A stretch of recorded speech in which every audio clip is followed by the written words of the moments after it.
Hi everyone, Soulstar17 here, shows like usual. I made the thumbnail, I just don't have pictures, not paid video, alright, okay. So, let me just give you guys all a quick explanation of what's happening further in this, what if, alright? So, some stuff, like you all know, I like to change some things. And I also like to add new things. So, I wanted to let you all guys know is that this is going to be heavily changed. From this point on, past these couple of parts, well, after this part, everything else is going to be an add-on. Because well, you will see, and Esdef is going to, change in this part because of Izuku. You'll see how. And you guys are gonna. I hope you guys will understand, because I don't like how some characters died and all and everything. So I was like, okay, when I decided to make this what if, I wanted to go down this route. Save some characters, have some characters being killed that were killed, like in canon, this anime, save the ones that I really liked. And I thought, why did it have to die? I know it was anime stuff, but still. And especially, I wanted the the child emperor, not to get beheaded. I was kind of hoping that would not happen, and it did, so, yeah. And besides, this is a Zuku. Yes, he may have been his mindset's basically easy on killing, but in reality, he still is a Zuku still. I want to just make that point clear. He has killed, the people, like I said, before anyone says it, if you saw that Kamiya kill, you know that girl that he killed was not basically normal. So I hope no one says, oh, what about her?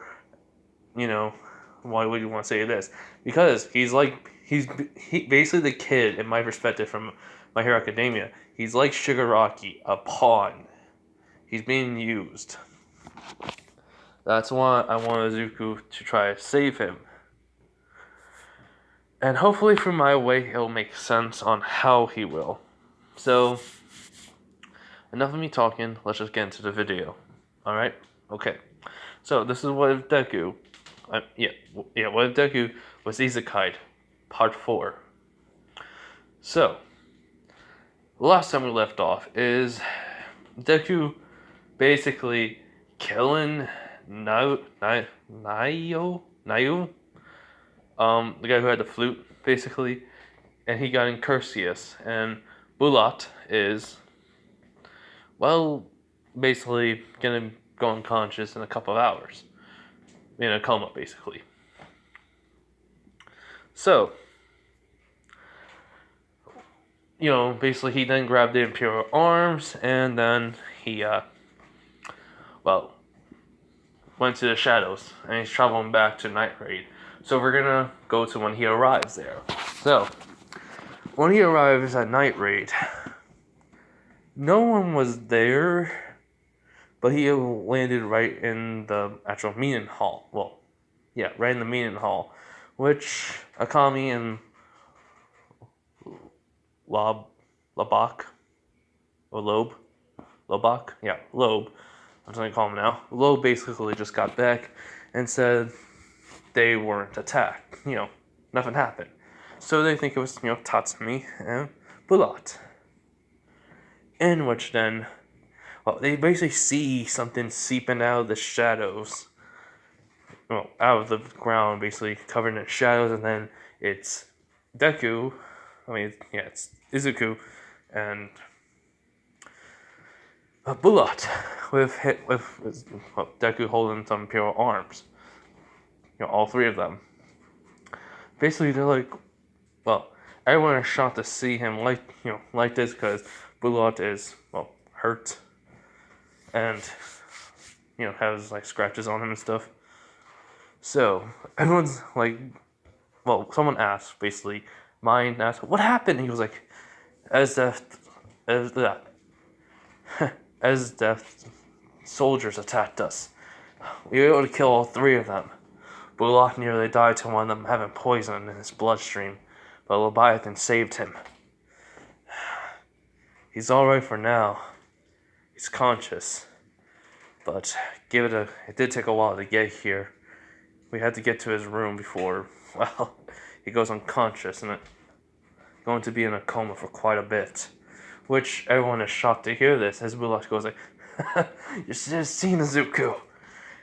He put on a Curcio. What? He put on a Curcio flawlessly. Which everyone is shocked. He was like, shut it already, Bullock. I mean, bro, we have to get you in your room. It's alright. Come on. Izuku's, carrying him over. Mine and Kami. Well, actually, Mine and Shell help. And basically the only people that are really shocked is Leona, the boss, or Nejida, Akami, and Lubbock. They're all shocked. So the boss just says, he was able to use a Curcio? How's that possible? Which, then Leona goes, yeah, I know he can handle, two legendary danger beast, but that shouldn't be impossible. Then Akami is just staring at Izuku, carrying him, Bulat out there, and she says he's amazing. Which everyone just looked at her. She just realized what she said out loud. She was he was like, which then Leona basically goes like, ooh, does Akami have a crush? He's like, she starts going a little bit red. She goes, no, I mean, maybe, she just said, shut it. Basically, the boss just starts laughing while Lobach is like, how? What the hell's going on here? Basically. So, while this is happening, Izuku gets, Bulot in his room. And with Mine and Shell, as basically Izuku says, are you really sure you want me to carry Curcio with me? I already have two Imperial arms on me. But I don't think... Izuku, I know you can handle it. You proved it to me. And it seemed like a Curcio really took a liking to you. So, when I wake up though, you give it back to me, alright? Which he does not. But then, all of a sudden, Izuku gets pulled into his mindscape. And what he sees is the armor, of a Curcio basically, there, but without the mask. Which was like, what the? Curcio? He goes, yes, you really done well. I want just to let you know, since Cerberus is here, I'm not leaving. Which he goes, wait, what? He goes, the Imperial arm is with him, with my previous owner. I still will be with you, Zuka Midoriya. He goes, what do you mean? I have adapted to what you are. An Imperial arm and a human with something called a quirk. So, the base of your armor, of Cerberus armor, the Leviathan's marks, and the soon-to-be your next Imperial arm, the wings of dragon, will all be the same. Which Izuku's kind of, shocked by this, because, wait. So, by your saying, Curcio, your armor, basically your Imperial, whoever, wears your Imperial arm, basically the armor,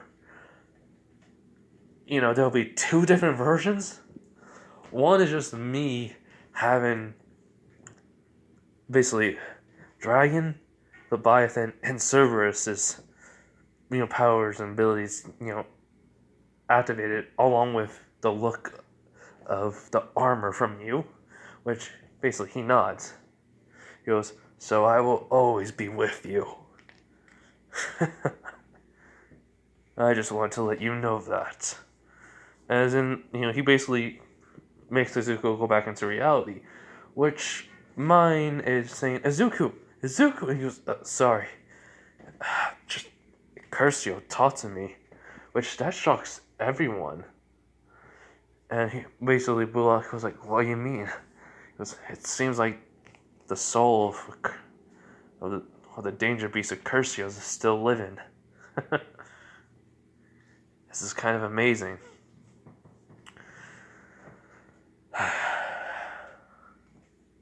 But it doesn't matter right now. Rest. You need sleep. I'll have Leviathan come by here every once in a while to make sure you're alright. Basically, though, while you're sleeping in your coma, it'll be hard for you to eat and drink and keep you alive. So, Leviathan will also keep doing that for you. Which Bulat nods. He goes, "Thank you, little buddy." And then basically he goes into his coma sleep. Which basically Izuku looks at mine and Shell and says, "Let's go." So they leave, they go back into the meeting hall. They ask how it's Bulat. He fell asleep finally. I don't know how long he'll be in his coma, but Leviathan will keep a watch on him. Which then basically Lubot goes like, "Wait, how do you know?" And isn't though basically the shadow beasts are part of the Imperial Arm, so they can't really look after. As all of a sudden, Lobot feels a tail, basically it's a tail hitting him in the back of the head. And Zuko chuckles about this. He goes, "Oh, Leviathan, don't pick on him. He doesn't know." Basically, the head of Leviathan, which is not big, it's small. And he goes, "Insolent fool. Never underestimate a shadow beast. We are more powerful than any normal danger beast." Which he was like, "Whoa, what the? How are you?" He was like, basically, shadow beasts can make a physical manifestation even in Imperial arms. Basically, the Imperial arms, magic will come off of it. They'll turn into the actual creature. But the entire body you can't hit, since it's just magic. But they're allowed to fight back, move around, and eat certain things. It doesn't really matter, so just a physical manifestation of their body. Anyways, so here's the Imperial arms that I took from the dead people.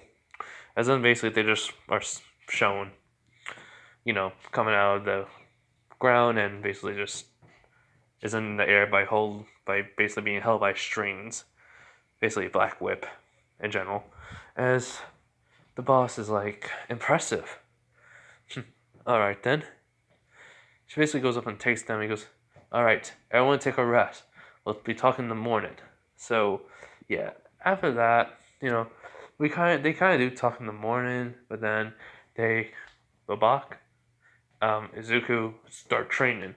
Basically, it's the same thing, push-ups, and what surprises everyone, they knew about him, having scars, even on his face and stuff, and like a whole lot of them. But when they see him, because he does take off his shirt, the same with Flobach, and they are starting to work out.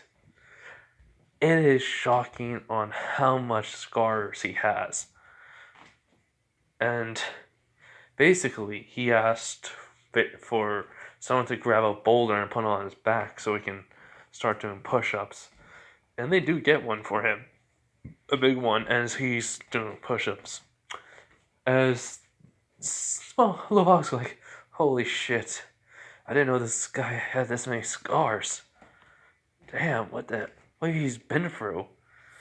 which Leona's like,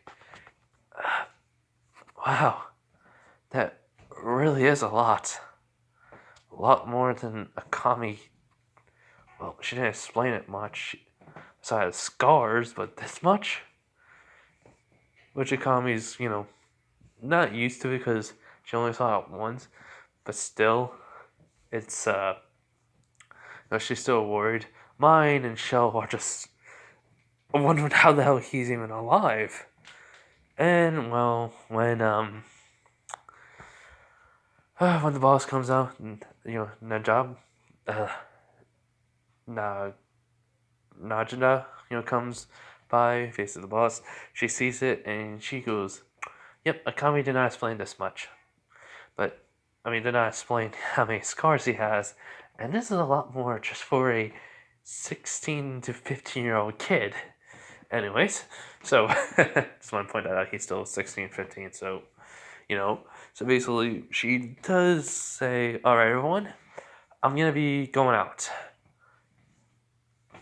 Yeah, I'm gonna go out and get back to the rebellion's base to find some new recruits and to deliver these Imperial arms.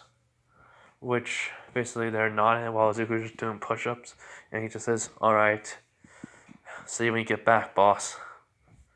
She goes, Izuku.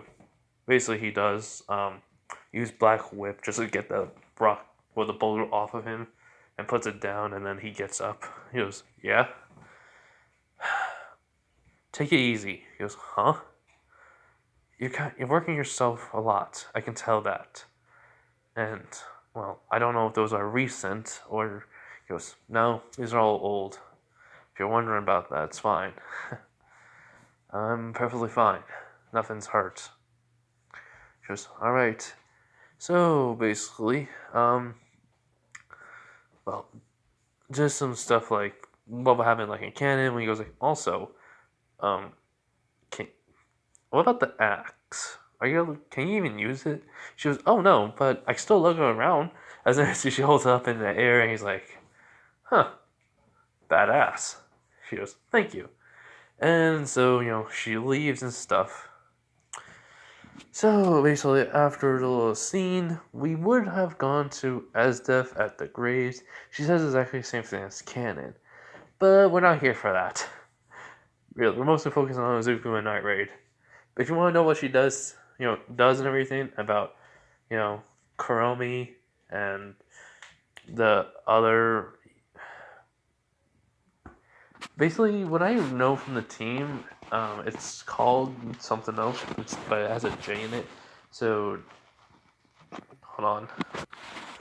Okay, so basically, I know I'm gonna say it wrong, but it's Jaggers, but in my mind, it sounds like Jackals. So basically, it's either one of those two. You guys go watch an anime, correct me if you guys want to. But basically, it's just how it's formed and such, who's on there, and, well, everyone meets. That's all. It's really nothing important, very much. So, and then basically it's, like them cooking and such, and how, like, she said, then Esdev tells them how she finds something that interests her, basically something new, is to find love, and then, well, that's it. We would go then to the next day when Izuku's, well, we would have gone to. But let's just say this.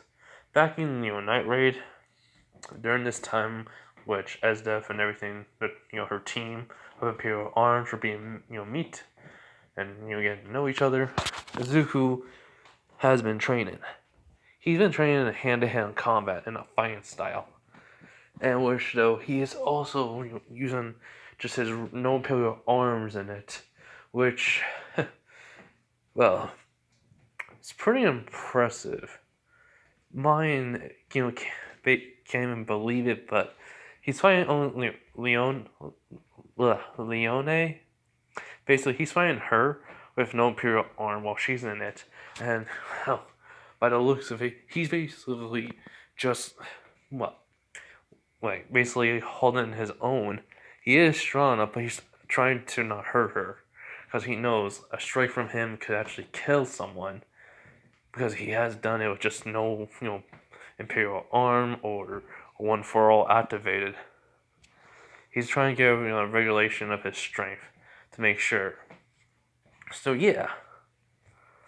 So basically, during the fight, she's saying, "Nice job. Now throw a jab." And then he goes, "Right." And well, he does throw a quick jab, which does leave us basically a mark of blood coming off her. She goes, "Nice quick jab." And he goes, "Is that all?" She goes, "Mm-hmm." Now, do your usual thing. He goes, "I will." So basically, he just gets a wooden sword and just starts practicing his swordsmanship.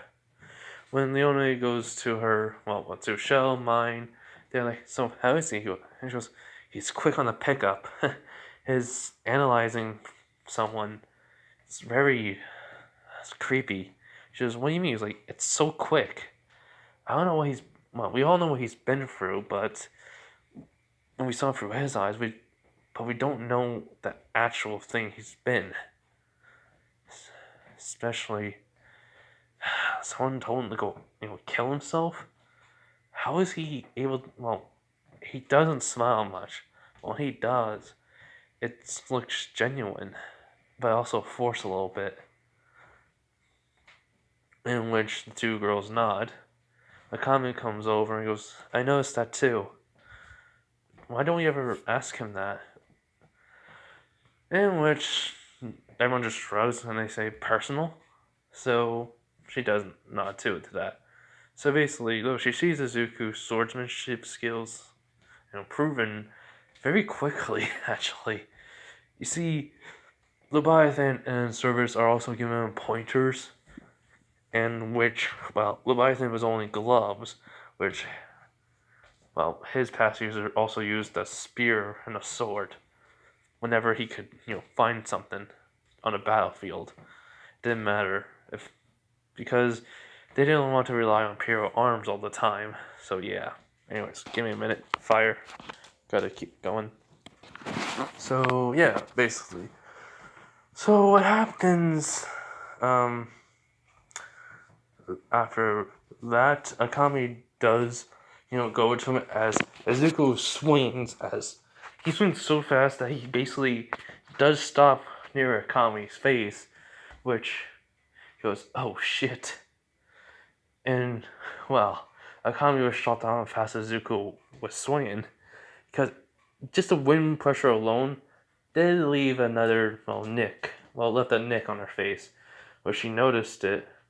She noticed something, so she doesn't, touch her, face, and it was bleeding. Which then she realized, Izuku's faster than everyone here. The Imperial arms fusing with him made probably his muscles more, different. Everything different in general. So, if he holds back against every fight, how strong is he? She just started to realize that now. He was, "Akami, you alright?" That, shit. I'm sorry about the whole time. She was, "No, it's fine. I shouldn't, I shouldn't have came over to you while you were, practicing." It's just me, Leona, Shell, and mine. Have a question to ask you. He goes, "Alright." So, basically, he goes over to them and he goes like, "So, what's up?" Basically, Leona was like, "I know this may sound personal, but why is it that you don't smile much? Or, it seems like you're forcing it."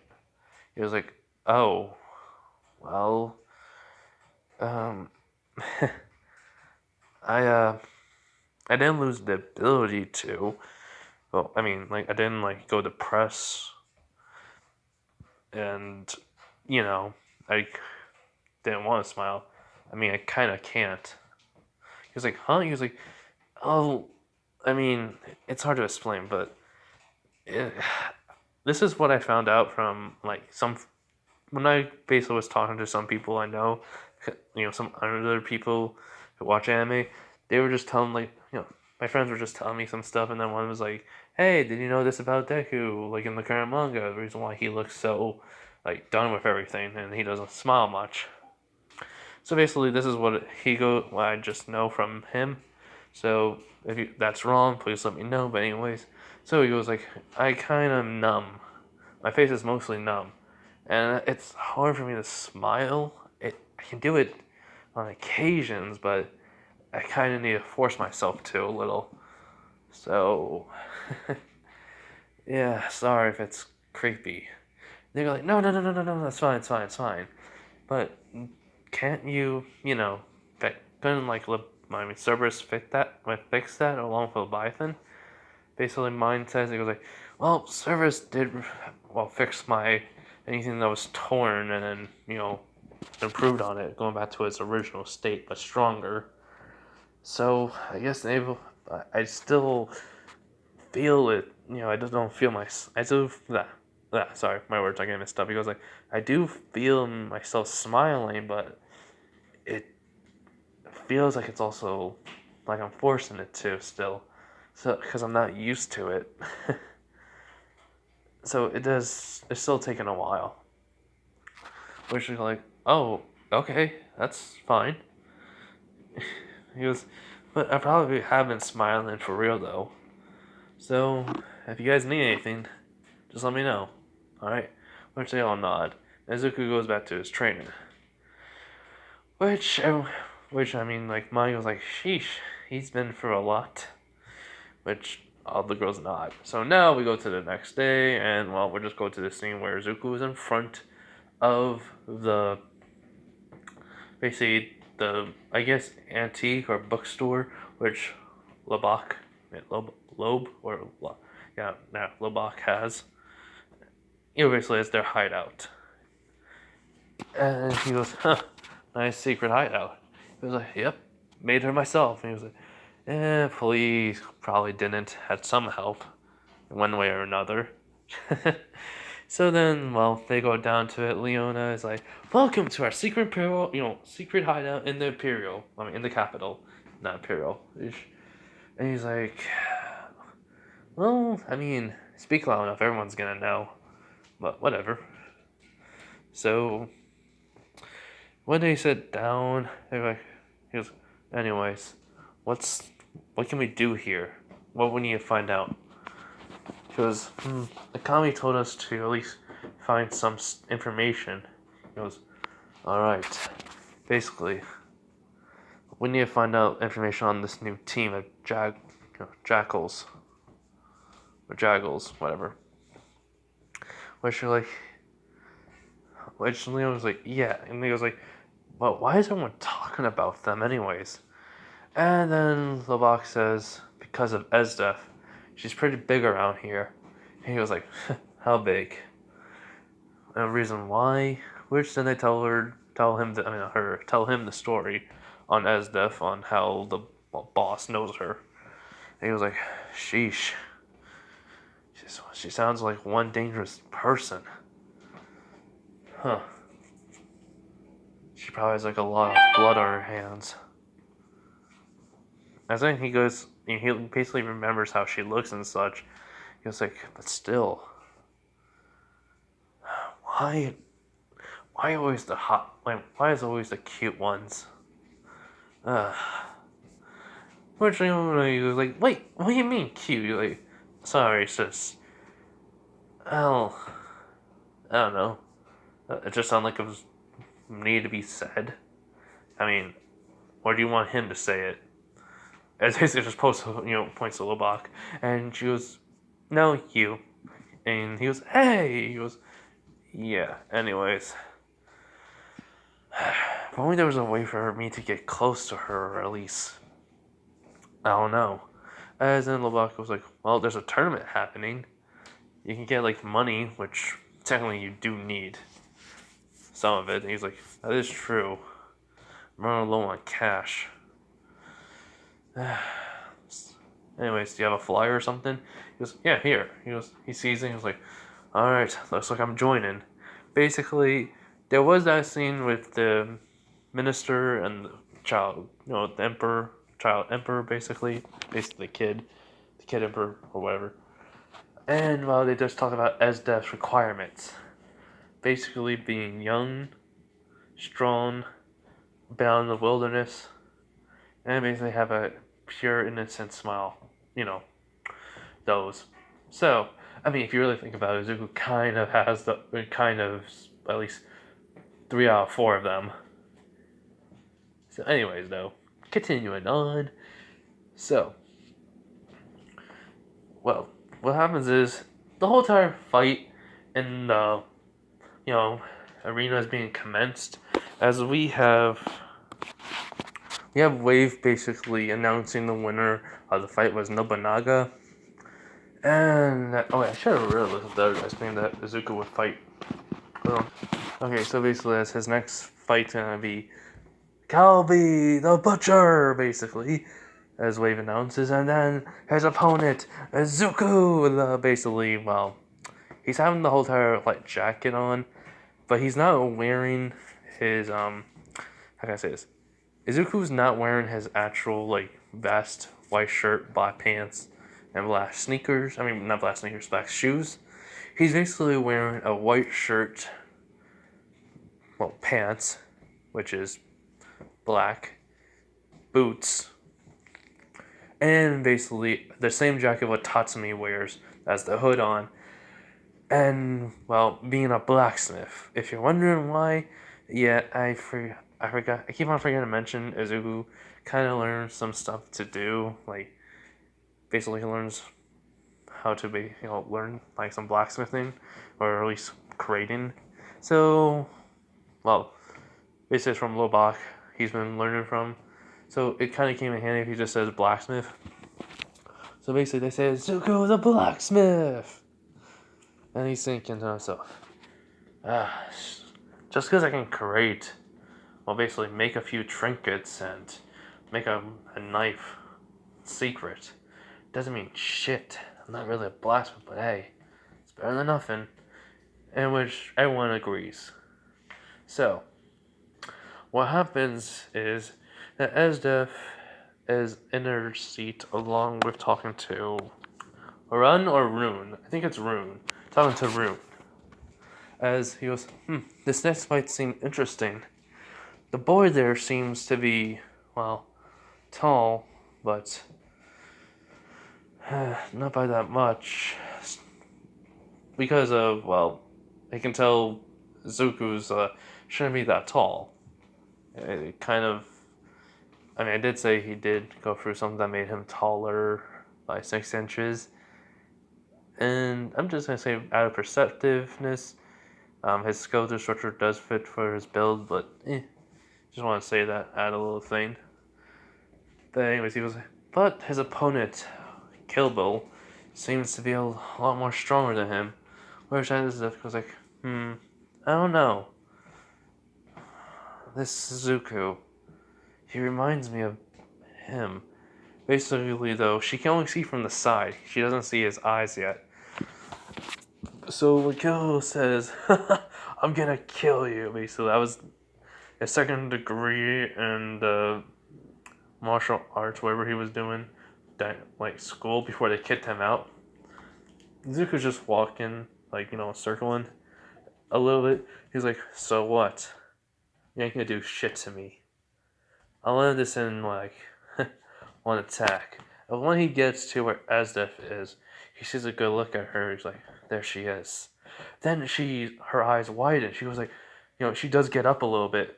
And, well, basically Rune is, shocked. He was like, Esdef.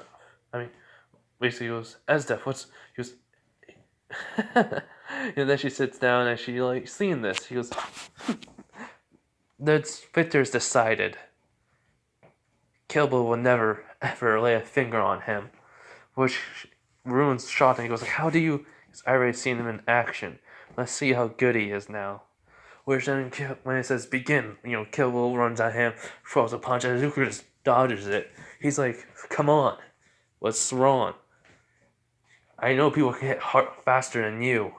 He's like, stop dodging me already. As, well, when Zuko, moves to his side, he just says, I'll end this in one strike. And he basically throws a full-on punch into the gut, which, well, imagine Dragon Ball Z when they punch someone, and then him just holding his stomach. He's like, "Ow, I'm stronger." And he just goes on the ground. Izuku says, "You're not dead, so be lucky." Which everyone's cheering, and Izuku's looking around. He was like, and then he has a flashback to the sports festival, and then he couldn't help but just smile. He goes, "Thank you, everyone." And he actually is smiling, a genuine smile, which Leone,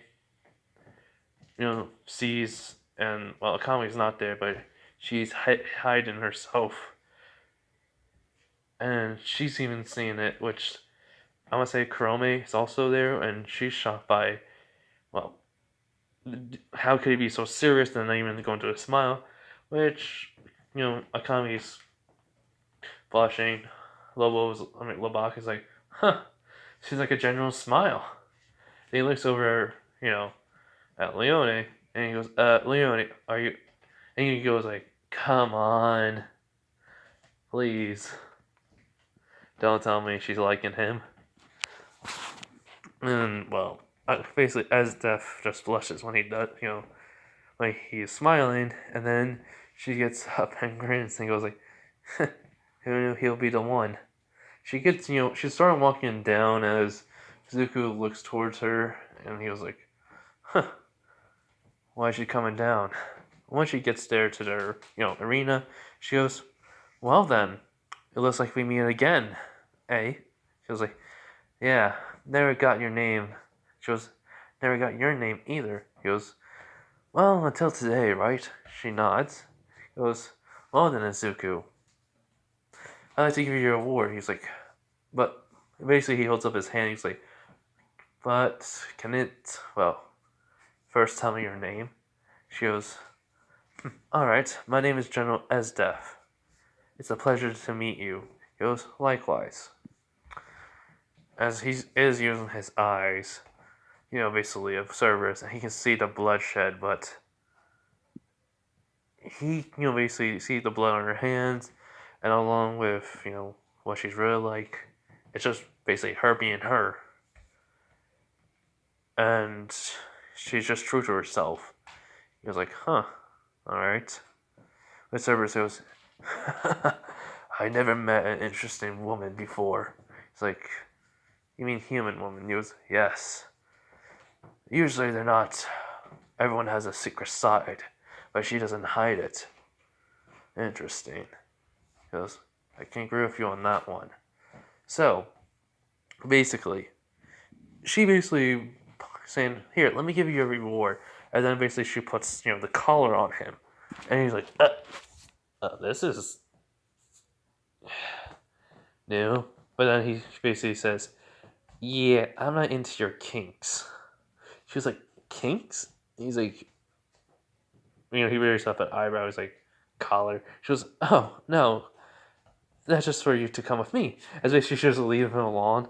And he goes like, hey, don't drag me. I can. As she basically pulls him, and then he goes like, quiet. We'll talk later. As then she tries to knock him out. But when she hits him, she can tell. Her. Basically his skin's a lot more thicker than anyone she has ever met. But Zuko's like, shit. I hope she's okay. And then break her hand. It doesn't matter. I'm tired. And basically just closes his eyes and falls asleep. She does catch him saying, we'll talk more later, in my, at the palace. Then basically everyone's shocked by this. Akame wants to, go there, and stop her. But she saw Zuko close her, his eyes on hers own. And she's just thinking, he must be planning something. I have to believe in him. And, she leaves along with Lobak and Leone. Leone's pissed. So yeah, so we'll go to one of Zuko's like in the chair, chained up, and he go basically when he's hearing her talk about saying this is a Zuko, he will be a part of us, the Jackals, and basically be my lover. Basically, I'm just repeating what she says in the anime. He basically groans. He's like, "Can you please keep it down? I'm trying to sleep." She goes, wait, didn't I knock you? He was like, nope, but I was tired, so I figured why not sleep. Anyways, who are these guys? She goes, these are my team, and soon you'll be a part of the Jackals. Well, Jackals. And he was like, huh, alright. So then she then goes back to saying, like, that before I was interrupted, does anyone know about basically relationship advice? He's like, really? She's like, what? What? It's the first time I've ever been in love. He just looked at her and was like, okay, what? How? He goes, what do you mean? He's like, how can this be the first time you've ever been in love with? Have you had anyone ask you out? He goes, no. And then he's like, bullshit. A beautiful woman like you, never been asked out? Which, well, everyone's just shocked that he actually just said that. And he's like thinking, why the hell did I just say that? I just said that out of instinct, I think. Or actually fell in love with her. And then basically he does like remember her just walking down. He did think to him. I mean, he does remember. He's like, she did look. Yeah, yeah, I wasn't lying when I said she did look cute. Shit. Basically, she goes, oh, thank you. And then, well, the same guy. Hold on. Bols, I guess it's Bowles. Tells her about how he got married and such, been and what happened, how his wife rejected him twice, and persistence. So yeah, that's all.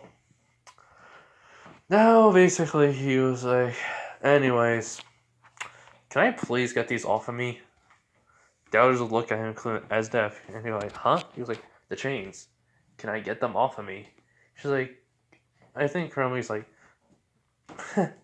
how are you gonna break the chains? He goes, simple. He just breaks them off of him.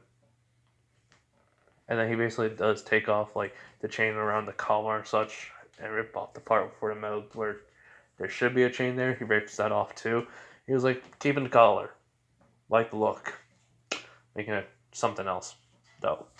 Which they're like, Enzo was like shocked by this. And well, he goes, anyways, he wants to show me around this place. I'm interested in it and being in the palace. So yeah, so they just gave him a tour. Well, we would go over then to that night where he is with Esdev along with their mission of taking down a, I guess, village or base of bandits and such or rebels. As well, he did notice that all this time there's that Sairu girl there, but she looked different because she has her hair down and such. But she does not the same way. She's not talkative much, and she's not spouted, saying justice. She's, well, she's basically, when she was, instead of saying, justice and stuff, she fights. She says, like, fourth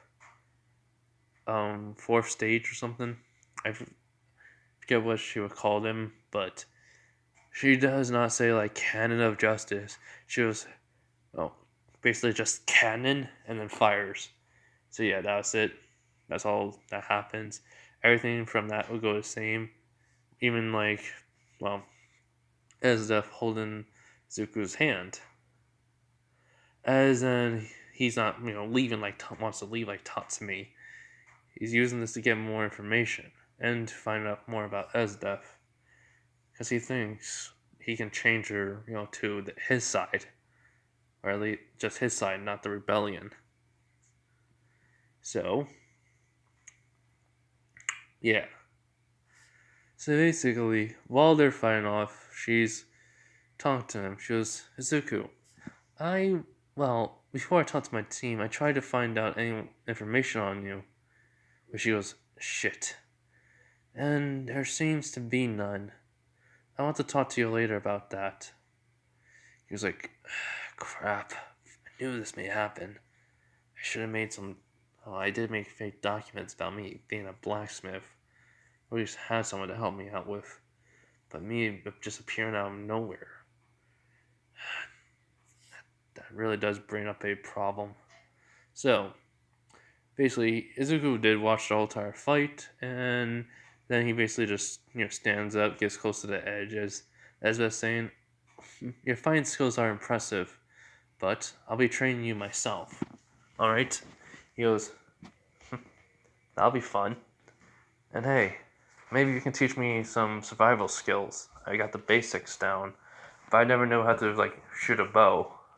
So she goes, "Really?" He goes, "Yeah, pretty much."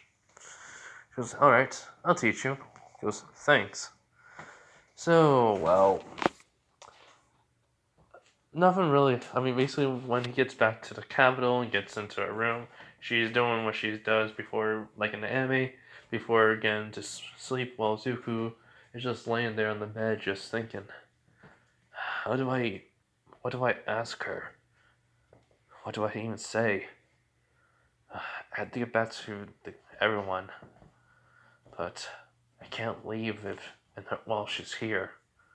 So basically, after a few minutes of him trying to think, she then comes out and she goes, basically, "Izuku, what's wrong?" He basically looks up and his face goes red. He looks away. He's like, "Please, can you cover yourself a little bit more?" And she goes, "Why?" He was like, "Just please." She goes, "You can't. Why can't you look at me?" He's like, because you're basically showing yourself too much." She goes, "You don't like what you see?" He's like, "Seriously, stop flirting with me." She goes, "Oh? Why are you so angry?" He's like, "Because I don't want to be flirted with right now. You said you wanted to talk to me, so talk."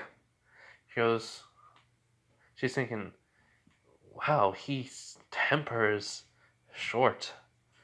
I didn't expect that from him. There has to be a reason for that. So basically, she sits on the bed and she goes, "Alright, but first, ask me any questions." He goes, "Alright, fine. Why did you pick me to, well, come with to be your aka lover?" She goes, "Why? What are you asking?" He's like, "I want to know." She goes, easy. Because, well, then she just looks at me and goes, "Because I want to get to know you. You're strong. Basically, you're kind. From that smile of yours. And you're interesting." He goes, "Alright. Besides, do you even really love me?" As then, when he looked away from when he said that, as soon as he looks back at her, she just freaking just goes in for the kiss and push him down the bed. And he's like, pushed her off him. He's like, "Whoa, whoa, whoa, what was that for?" She goes, "To prove that I do love you, and I will never leave you. I will never look at another man, and I always will be by your side, no matter what, Izuku." Which Izuku's thinking, wow, just saying it like that. So, just anything else? It was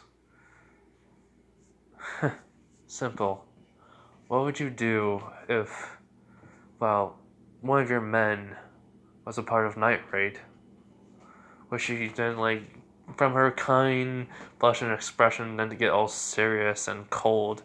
She goes, "What do you mean?" He was like, "Well, what happens if someone you knew was a part of Night Raid? Someone that you, well, were close to. What would you do?" And she goes, "Easy. Kill them on the spot." He goes, "Why?" "Because they're a traitor to the empire, well, the capital." He goes, "But what if the capital has already betrayed them to the point they had no choice? They took everything from them." And when she goes, "Izuku, please do not say that in front of a general. I can easily kill you." And, well, he's kind of laughing on the inside. And then he does get up as she does move back. In which then he goes, "Also, my final question. what do you think of people that are weak? He's thinking, I know what she's gonna answer, but still, I want to have some faith in her. And because he's starting to have, well, an image of his old self. Shows easily, I feel nothing for the weak. I absolutely do not care for them. It's the law, it's the law of the land. The weak will always be devoured by the strong. And when she was saying that, he had like some hope. Like his eyes were life, had life, and basically she saw as when she was saying that, when she was done, all of a sudden his gaze towards her, from a soft gaze, went to a cold stare. And then he just says, is that how you feel then? As he gets off the bed. And then she's like, Izuku, is he basically, I'm saying she has a balcony in this one that goes to the roof. And, he basically is walking towards the door as he looks back towards her and he goes, then I guess we can't be together. And he just opens the door to the balcony, looks up, jumps, and she was already running, not understand what he means, and she's thinking before he jumps, was he? As basically she saw him jump, and she's like, oh no, he's trying to escape. Basically, I won't let you escape. Basically, Zuko, as she gets there and she, makes an ice pillar going up. Izuku is on the roof, just sitting down, away from basically the entrance to her room from the balcony. When he sits down, he's just thinking, why am I even sitting here? I should just jump off of here and get back to Night Raid.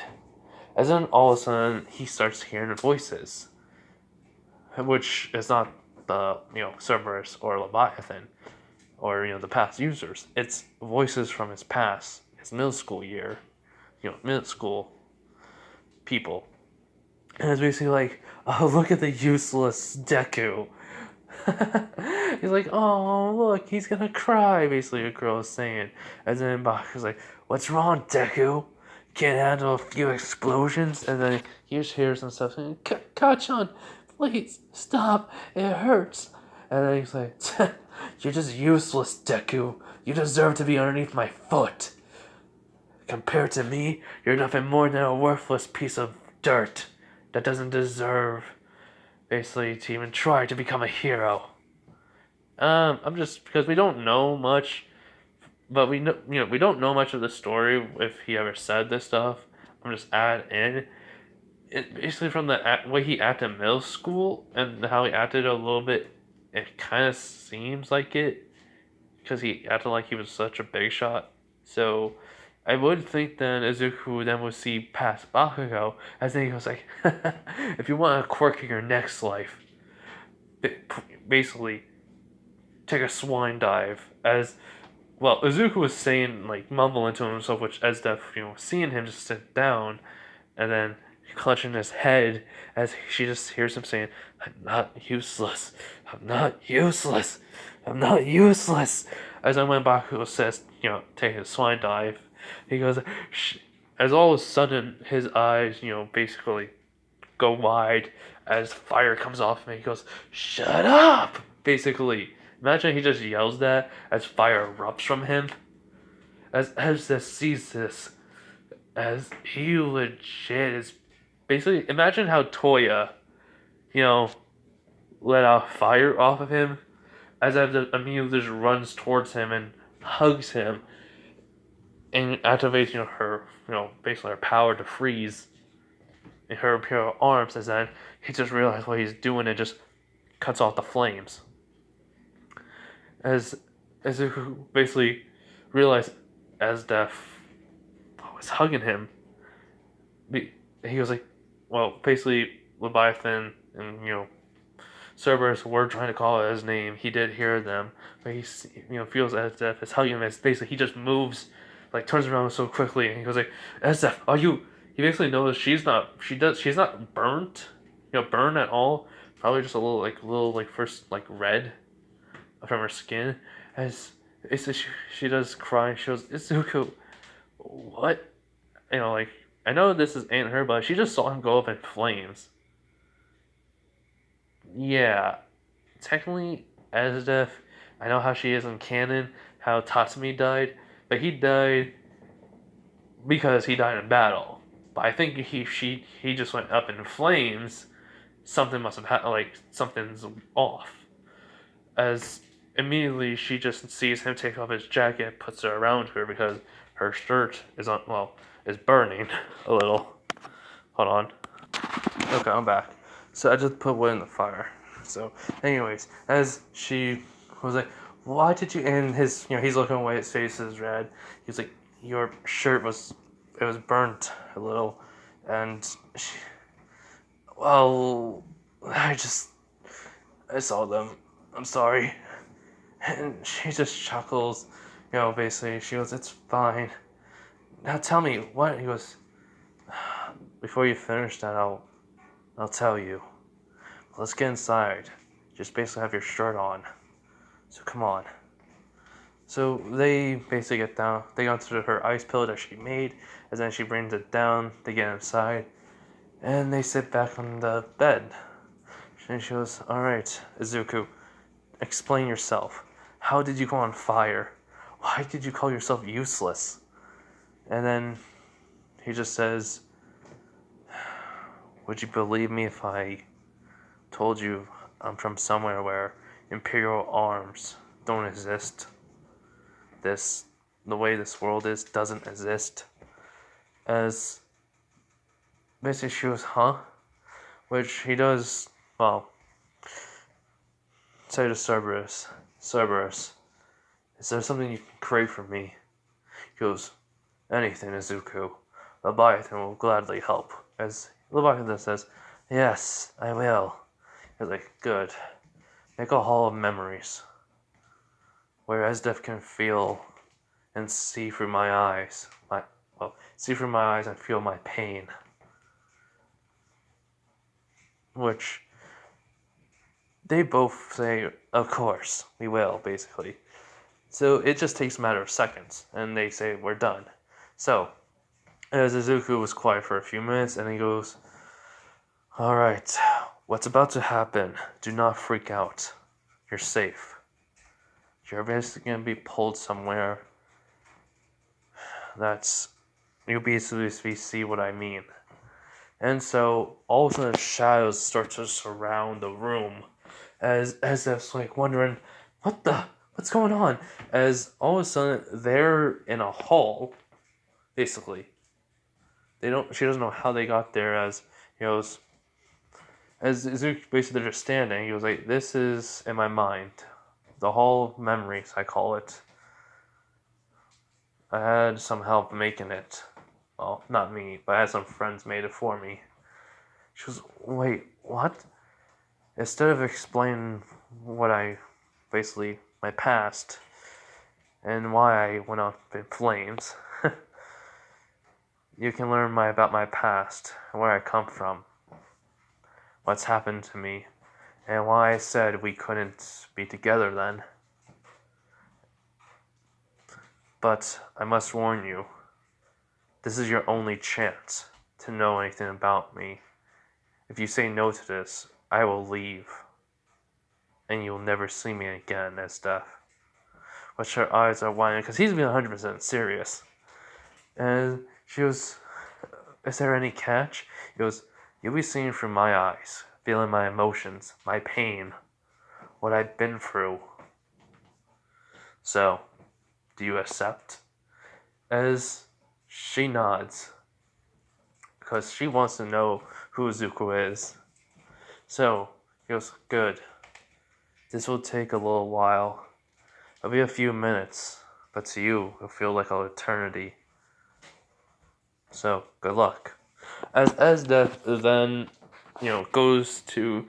She's in a room, and basically, she's seeing what Izuku's seeing, even hearing what he's saying, and then, basically, she finds out about Quirkless. He's Quirkless and all. He has no power and everything. Then, well, all from there, canon. Just canon happening. Canon life for Izuku Midoriya. And she feels all the pain, all the emotions, all basically him just crying, basically from his, you know, from basically his 4-year-old to middle school year before he goes into high school, and about All Might giving him a chance and such. So she felt all of that. And all the time she's been feeling and seeing it, she's just was thinking, how can someone like him still have a smile like that? And basically, when she found out he was weak, she just insulted the person who she fell in love with. And she kind of felt like something she never felt before. She has not felt any sadness, which she did. She felt Izuku's emotions too, but it's like she knows what sadness is, but she senses a sense of guilt. So, what happens then is when they basically get to UA, he was like, and because of all, like he comes back, he says, because of All Might, I was given a chance to try out to the place I wanted to go to the most, and become a hero. You already know the concept what a hero and a villain is in my world. It's like here a champion to the bad guy, the villain, which is Night Raid to you. And to us, you're the villains. She goes, huh? So, well, then she basically sees his happy moments, but there's also some pain there because of his bones breaking all the time, him training, him working hard, him being determined, and everything else that's happened. Then the whole entire, him saving Eri, all that was happening. She saw. Then, well, the whole entire war arc, and then him choosing to leave until after him becoming a vigilante, all that stuff happening, then him being coming to their world. She sees it all until that point. And then, well, basically after that, she's shocked, and then he said, when he appears, he says, you can be born with strength, or talent, a power, maybe, be strong. They are weak. But true strength doesn't come from any of that. True strength comes from the will to keep moving forward, even if you know you may die, even though you may never achieve your dream. You still have the courage and the strength to move in the direction you want to. That is true strength as death. And if you can't see it, then I will leave. Because you know why I'm here. And you know why I need to leave. So basically, after everything's going well, all the room, the hallways disappearing and such.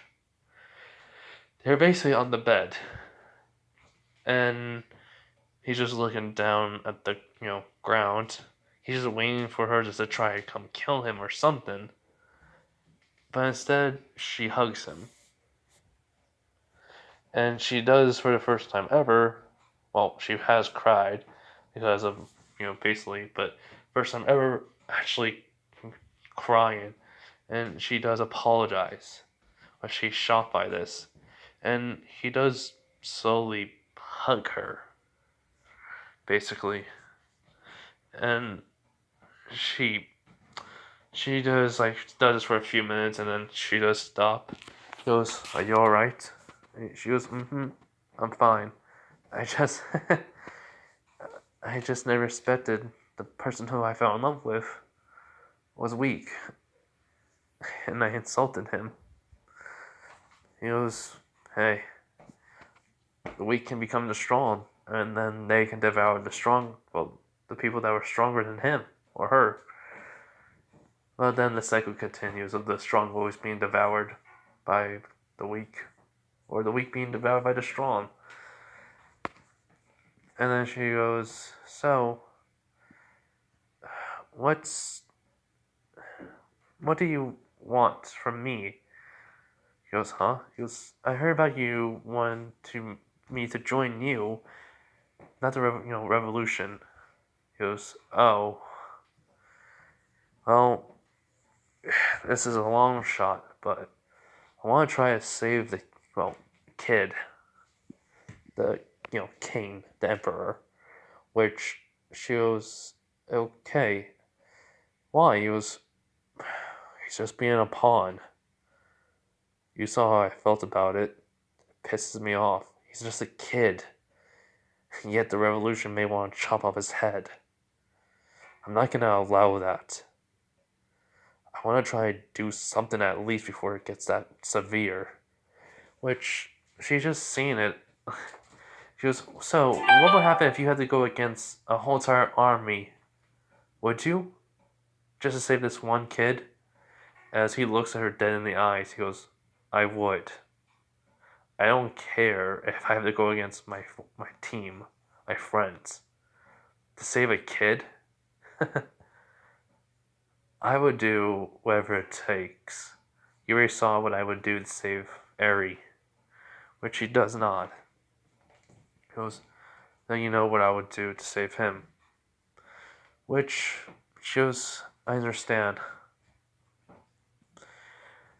I would have said I wouldn't change for you. And then Zuko just looks at her and goes like, why would I ever want you to change? She goes, huh? As if you're fine the way you are. I mean, there is that, sadistic torturer side probably of you killer, but that's just you. I would just ask you, don't do it all the time when you fight. And besides, why would you want to like me? I'll have to go back to my world, and I don't know if I can bring you with me, so what's the point? You even fall in love with me. And, well, she holds his hand again, and she just says, that doesn't matter to me. I'll love you, and I will try to find a way to come with you. Alright? And he does look at her in the eyes, and he can see she's being 100% serious. And he goes, fine. And do you mind helping me try to find the other Imperial arms that I need? She goes, no problem. I can't believe you were part of Night Raid. You even took down someone without an Imperial arm. Just pure speed alone.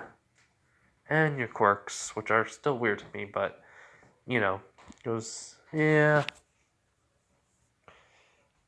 I mean, you can't even kill me anyways. Well, you probably can with your eyes, but if you make any blade and such and try to stab me, it'll break. So, just true. So, let's get some sleep. We'll talk more about this later, alright? He does nod, and he just asks, so, what are you gonna do about Night Raid? She goes, I'm not gonna inform anyone of the location at all. I don't even know it. You kept it hidden, so it's true. What about me? She goes, not saying nothing. Just, I believe in you, Zuko. I can tell by your memories, you just want to do the right thing. And you were asked to be brought here. Well, you were asked to save this world from the evil that's to come. You don't know what it is, and yet you're still just doing it. And you think it's the minister. He goes, no offense, what I heard about the guy and what I seen, what he allows. Yeah, that dude's pretty evil. And she does laugh at that. She goes, and I work with him, so. He goes, anyone can change. If you want to do good, you can do good. If you want to do evil, you can do evil. It doesn't matter to me as deaf. I mean, basically, wanted dead or alive. Yeah, I can see for some basically notorious criminals that are basically high profiled ones, but just simple, like, speaking out, yeah, they should be jailed, not killed. She was, it's treason, but you're kind of right. He was, yeah. Anyways, see you in the morning. Which, he starts closing eyes and falls asleep. Asdef, meanwhile, is just looking at him and just thinking she doesn't know what to do. But she wants to, well, be with Zuko. I mean, like what I've seen from the anime, what I remember, Asdef, no matter what, would have, at a certain point, she was being with, always on Tatsumi's side on some things. So, yeah, she wants to be that, same way with Izuku. But what she sees in the mirror, well, basically remembers what, she saw, and how Izuku felt, she still can't believe, she didn't know, but it hurts that she actually said that. So, she does make a promise that she will try to feel something towards people that are weaker than her. Try to at least try. So then she falls asleep, you know. And basically Izuku wakes up the same way as Tatsumi did, and well, actually, he will wake up with her on his chest. So and he just goes like, he kind of shakes her awake a little gently. He's like, Esdef, come on, wake up. She goes, oh, Izuku, hi. He goes, let's go get some breakfast, alright? She goes, mm-hmm. Oh, by the way, I want to let you know something. He goes, yeah, what's up? She goes, go to night raid. It's not like I can stop you anyways. He goes, wait, what do you mean? He's like, go to night raid in the middle of the night, and then come back here before sunrise, alright? He goes, oh, okay. I got what you mean. You really are willing to help me out, so at least try to save the kid? She does nod. He goes, thank you, Esdef. That means a lot. I'll tell my friends. They kind of get what I mean. If the rebellion just takes the kid away off from the throne and puts in someone new on it, there may even be a civil war, and a whole bunch of crap could happen. She goes, I do like war, but if it means to make you happy, I'll try. So, he does say, thank you again. She goes, no problem. So, Izuku does get up. Esdef does give him back his jacket. He goes, no, I'll just wear the jacket that I wore during the fight. So he basically grabs it, puts it on, just walking out. Esdef still in shock on how much Izuku, how strong-willed he is. She realized there's a lot more to strength than just being powerful now. And Izuku is the definition of it in her mind. But then she has an image of, well, a memory basically of him asking out a girl. And she completely rejected him and how he felt. She doesn't want him to ever feel that way with her. So, yeah. And she goes, Ochako Araka, how could you hurt him so much and then try to fix it? Thinking just being, nicely being friends would make him happy. He's brave and strong to put on a smile even when he's hurting. So she gets up and put on put on some clothes. Zuko gets to the basically the diet area as he sees waves and Kuromi, as well. Same thing will go as what's happened, and then he basically staring at her, and then she goes, basically, I'm not giving you my cookies, and he's like thinking himself, yep, definitely a Kami, sister. He goes, well, sorry for staring. I'm actually just about to get some breakfast, but something to eat. But you look like one of the people from the poster, in which, well, Akami was. I mean, well, not Akami. Basically, Kuromi would say exactly what she says in canon. Which then all of a sudden, when she looks up at Izuku, he just staring at her, which it's legit like pure freaking I want to punch you. Which she does get shocked, even Wave, and he just says, "You're an idiot." Extreme one.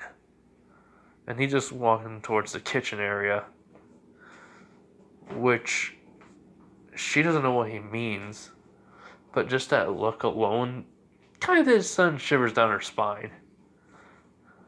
Which Wave is like, what the hell? So, basically, after Izuku gets something to eat, basically just like, he just makes something real quick. There were some potatoes and, well, apples, so he just makes that. Makes 2 plates, and then right when he comes out with it, Esdef is there. And he hands her a plate, and she goes, "Oh, you made this?" He was like, "Yeah, I just whipped it up real quick. It's nothing special. And I just boiled up the apples a little and, well, used the water to help with the potatoes to give it some flavor." So, she's alright. And when she does eat it, she goes, I didn't expect this to taste this good. He was like, "Yeah, it's just something whipped up quick. It's nothing special again." So basically, they go to the exact same mountain to fight some danger beasts, and the same thing's gonna happen. Like rotation. So, though, what happens is on the mountain, Chromie and Esdef are basically walking together. As she goes, Esdef. She goes, "Yes, Chromie. How Zuku acts with you last night?" He goes, "He acted fine. Nothing unusual. Why?" And she goes, He stared at me like he was about to kill me, I thought." And basically Esdef goes, "Why?" He goes, "Well," basically she just said what she said about her sister and such, which, yeah, no offense. She understands why. And she just says, because he had a sibling. She's just making up some BS for him. He had a sibling that was killed right in front of him. So, to him, you want to kill your own sister for your own reason. It's just brings up that memory in the person that killed them. He only told me that much. So, I want your words around him. Which she does not. And basically, it's just, we go to the scene with Izuku and Wave. Exactly just the same thing happens. And him just killing the danger beast. Well, yeah, the beast. Basically, the trees. The tree beasts, basically. And Wave's like, "Good job, Izuku." Instead of him leaving, he's just there. He's like, putting a Curseus back in the sheath. He goes, "No, it's too easy." Basically, the blade, I mean, a Curseus blade. So, he was like, "Wait, why do you have 2 swords?" He was like, "One's short, the other one's long." He basically takes out, basically, Idril. Yeah, Idril. He takes out that blade. He was like, "You'll see what happens." So, while they're moving forward, they take out more danger beasts until the night. Basically, Wave and him get to know each other better. And Izuku's thinking, I should really start killing some of these guys, but I need more info on them. And I won't do without necessary reasons. I can use me being in the capital, in the palace, close to the king. Try to make him realize what the minister is doing and help him out. So he won't get beheaded. Try to teach him.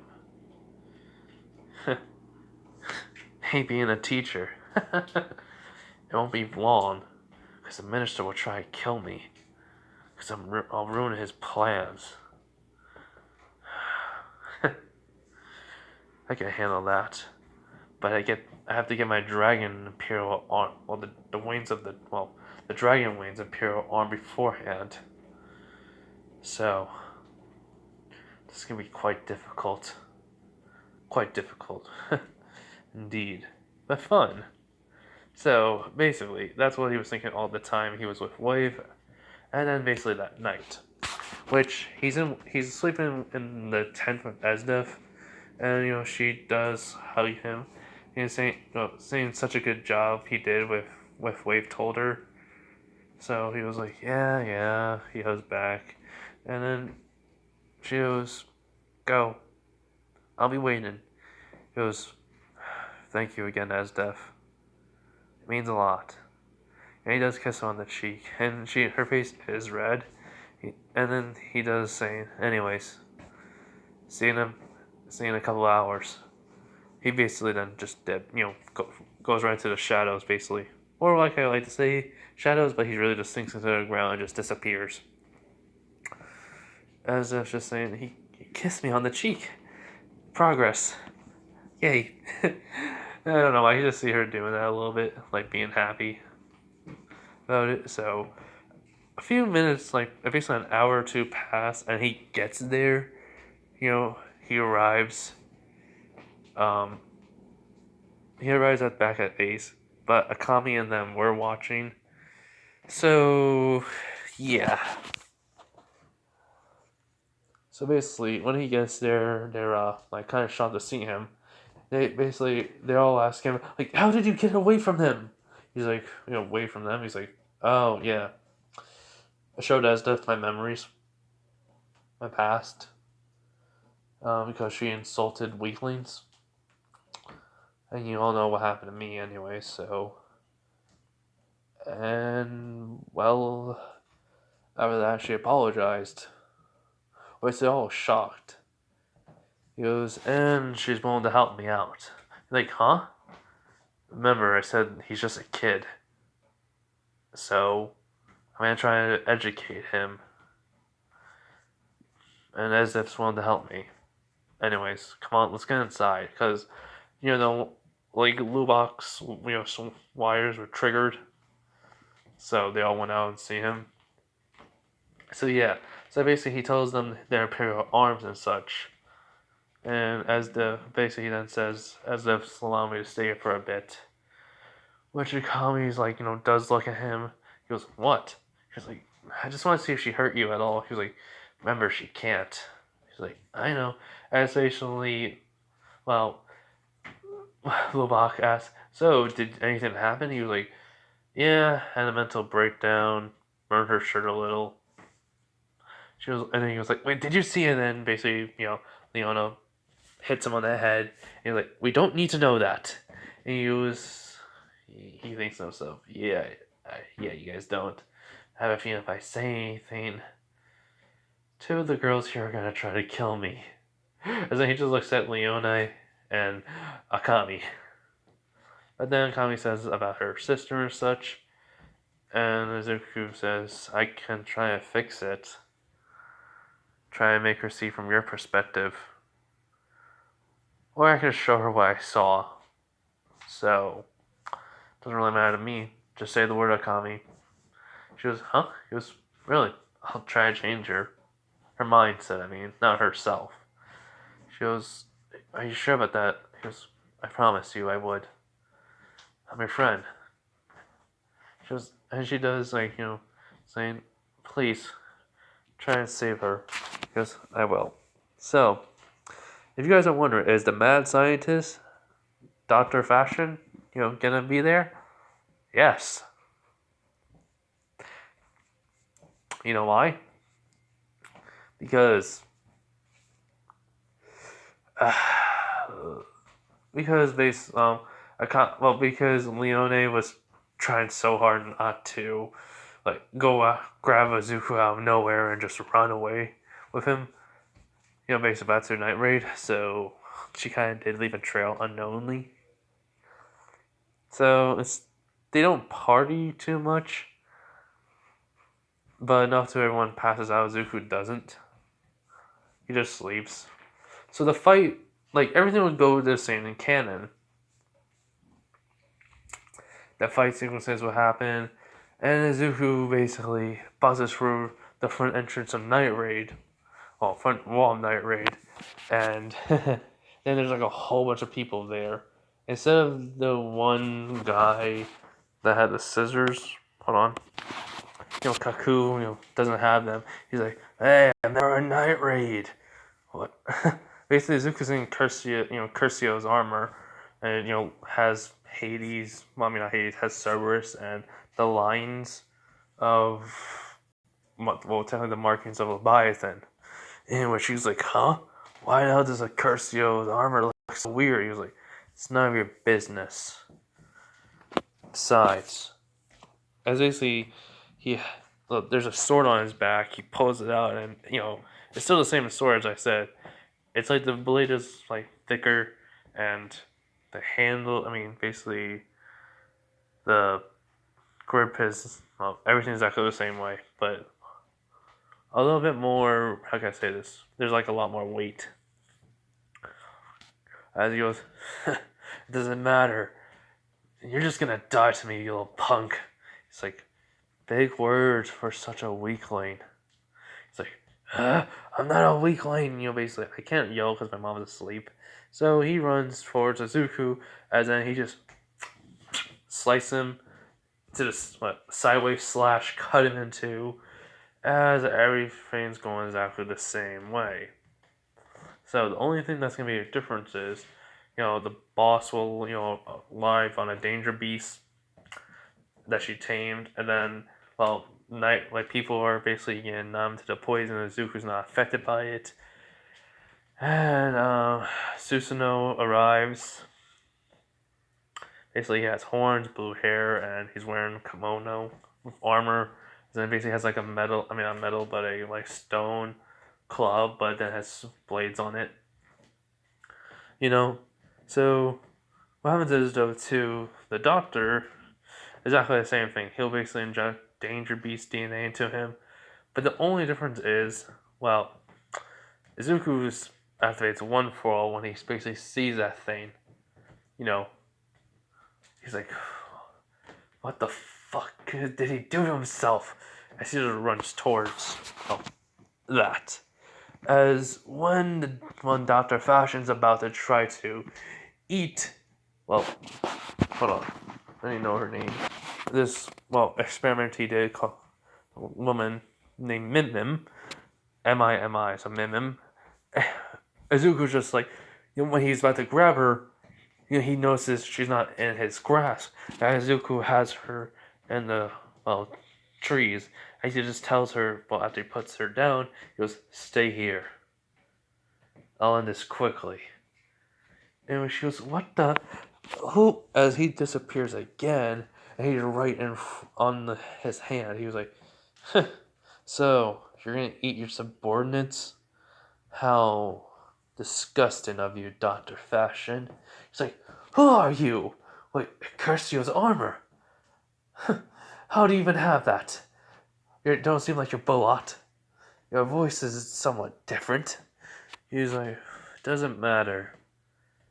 As in, he does grab the sword, and it's, and he has a sign. He was like, you're just gonna die. And I hope you pray to be somewhat better in the next life. He goes, me? Die? No, I, as well, Izuku, right when he's in the middle of his sentence, legit just freaking throws a sword straight at him, basically piercing him right through his skin and, heart, killing him. He goes, I had so many more experiments I want to do on people. And then he dies, basically. Anticlimactic, I know. The dude wasn't really even that special to me, so it's just like anticlimactic death. So basically, Zuko rips out the blade, swipes out the blood, puts it back on his back in the sheath, and then he says, "Oi, get out here!" As Min Min comes out, as the boss, lands.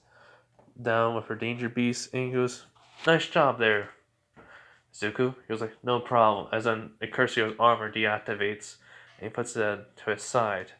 So she goes, "Wait, you're the..." He goes, "I know. Look, I'm sorry about your comrades and your friends. The doctor was just a jerk, using you. Nairi can use your help. You'll be an excellent recon. And I know you probably, well, want to go back to it." She goes, "No, I'll join." He's like, that quickly?" She goes, "Yeah, well, the doctor experimented on us, so some of us, feel honored," as she said about one of her friends. He's like, "I see. Well, since he tried to eat you, I say that's a good betrayal. So, welcome to the rebellion, I guess." She goes, "Thanks." So, as the boss looks at Izuku, as she goes, "You seem different." He goes like, "Oh, yeah, I had to explain everything." So he explains everything what happened to him, and she goes, "And Esther just..." He goes, "Uh-huh.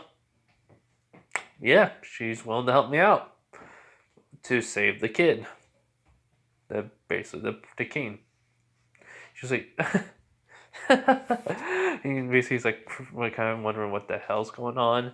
Even Cerberus and Leviathan are kind of scared a little, and she goes, "Oh my god, that's the funniest thing I've ever heard. Uh, but also the most interesting I've ever heard of Zuko. All right, do the best thing you can. Try to teach him, and also use whatever you can to try to get your imperial, your next imperial arm. We'll be waiting." He goes, "Right. She's not a part of Night Raid, but she's willing to help us out. Well, help me out. That's the best I can do.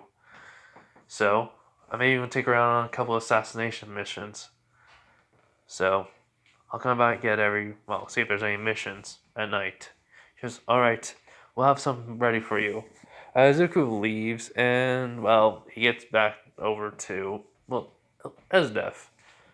But meanwhile, while he was on the way, she just says, "All right, everyone, here's Azuka's plan." Basically, she doesn't know that he already told them. As then he goes, "So, what do you guys think?" As Shelby was like, "Well, it's better off if we try." Mine says, "Yeah, anything to stick it to the minister," or Shikami agrees. And Lobok says, "Yeah, actually may be a good thing. So, what do you think about this, boss?" And he goes, "Well, we have to give him a chance. He's willing to stay there and gain more information to help us out. And, he's risking his life. So, I say we try his way at first." And they're like, "Yeah."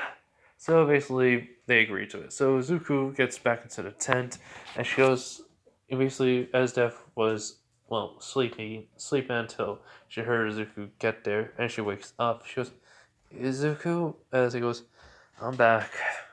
What's up?" She goes, "You're back. Great." As she's basically dazed a little, but then she does notice that Zuko has some blood on him. She goes, "What the? Why do you have blood on you?" He was like, "Oh shit." Yeah, so basically he tells her about Dr. Fashion. As she does sigh, and he goes, "Look, I'm sorry." He goes, "I'm just glad you're safe." Basically she hugged him. She goes, "I'm sighing relief." He's like, "You don't care about your comrades?" He goes, "I do care about my men, and I care about you. But he left without telling me. So I say that's insubordination. So, thank you." He goes, "Yeah. Anyways, let's just get some sleep. I'm tired." It's almost morning. I'll let you sleep in, okay?" He goes, "Thanks." And when she sleeps, all of a sudden she wakes from the plate. When she opens up her eyes, she's in a void, basically. And then people come, forward along with two animals are right behind them. And she goes, "What the? Who are you?" As basically Shimura, comes forward and goes, "We are, the Quirk." As She goes, wait, you're Nana Shimura, and then she says all the names and then the final user. And they say, yes. We want to thank you at least, while giving him a chance to at least try what he does. And not to try and kill him. Basically, the first user says. And, well, they all just want to, well, thank her. So, she says, I at least want to give him a chance. But he has to play it safe. I'm willing to help him out as much as I can, though. And the day, basically, servers, well, Heloom and Liloom, basically says, we are in your debt as Death. Where she goes, huh?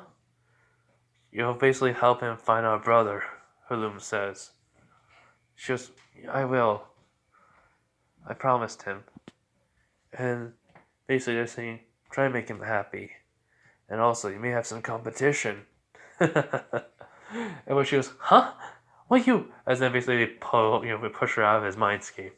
And basically she's on his chest and she goes, and she's holding tighter now. She was like, mine and only mine. Well, it depends on the people, but still mine. So yeah, that's where I'm gonna leave it off, everyone. I hope you guys have a nice day, night, wherever you are, and bye. And I hope you guys enjoy this, what the route I'm going with for the story. So yeah, bye.